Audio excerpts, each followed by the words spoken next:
السلام عليكم ورحمة الله وبركاته. وصفة اليوم لأون سالاد فليفيغين عملتها في الكؤوس، وزدت معاها وصفة لي كروكات اللي زينت بها هاد الكؤوس. بطبيعة الحال لما تزينوا هيدا السلطة حتى الصغار اللي ما يكونوش ياكلوا السلطة ولا يكونوا ملوها ما يبداوش ياكلوها لنا، كي نزينوها لهم هكذا يعاودوا يوليو ياكلوها. ممكن كذلك تحطوها لضيوفكم، تجي روعة هاد السلطة، جربوها. نبداو في الاول بوصفات لي كروكات. البطاطا عملت القليل من الزبده تتخلى، زدت قليت معاها حبه من البصل قطعتها الى قطع صغيره، حبه بصل صغيره، وزدت البطاطا وزدت الماء، من بعد زدت التوابل وخليتها طيب على خاطرها حتى اللي نشفت. وراني كرفص فيها هيدا مع قطع من لي زيسكالوب الدجاج، قطع شرائح الدجاج اللي حتى هما تبلتهم وشويتهم وراني نزيدهم مع البطاطا. الان زدت القليل من القزبر اللي قطعته قطع صغيره، او معدنوس اللي كان عندكم زيدوه هيدا باش تجيو لي كروكات بنان.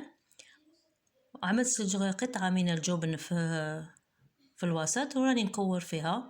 انا حطيتهم من بعد في الثلاجه بردوا، غير كورتهم هيدا وحطيتهم في الثلاجه كان عاده مازال الحال.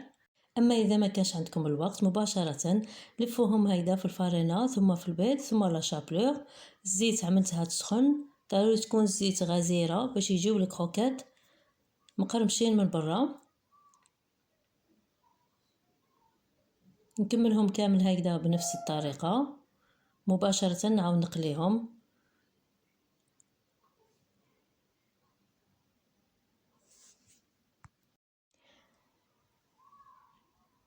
خليهم يتحمروا بيان ونوليو للسلطه اللي عملت فيها بيتخاف.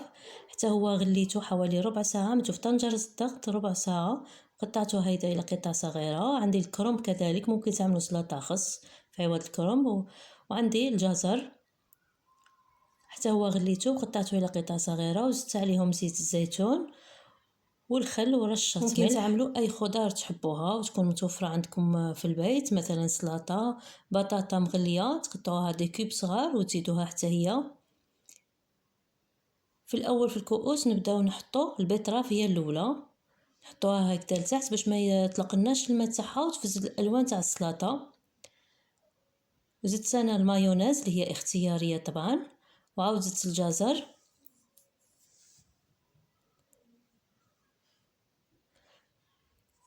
وراني نزيد هيدا في الطون. نعملوا هيدا طبقات. انا عمرت الكؤوس لكن ممكن ما تعمروهمش، عمرتهم باش يكونوا واضحين في الكاميرا في الصوره، باش الصوره تكون واضحه. الان راني نزيد في الكرنب بعد ما زدت الكورنيشون، خصوصا لما يكونوا ضيوف ويكون الاكل بزياده ما تعمروا لهمش الكؤوس، عملوا كاس ناقص ربع. زدت الان بيض مسلوق مغلي اللي غليته في الماء وسكرفشته. وفي الاخير راني نزيد جبن الطلي، عملت بتيس جبن الريجيم بتي سويس. عملوا اي جبن تحبوه، ممكن تعملوا مايونيز فقط، اللي يحب طبقه هيدا من المايونيز يعمل. زينت هكذا بالمايس. ولي كروكات عملتهم في عيدان سبيسيال اللي ينباعوا عند مستلزمات الحلويات. عملت حبه زيتون وزدت كروكات وغرستهم هيدا في لاصالاد، تجي روعه هاد السلطه. جربوها وخليوا لي ارائكم اللي تهمني بزاف.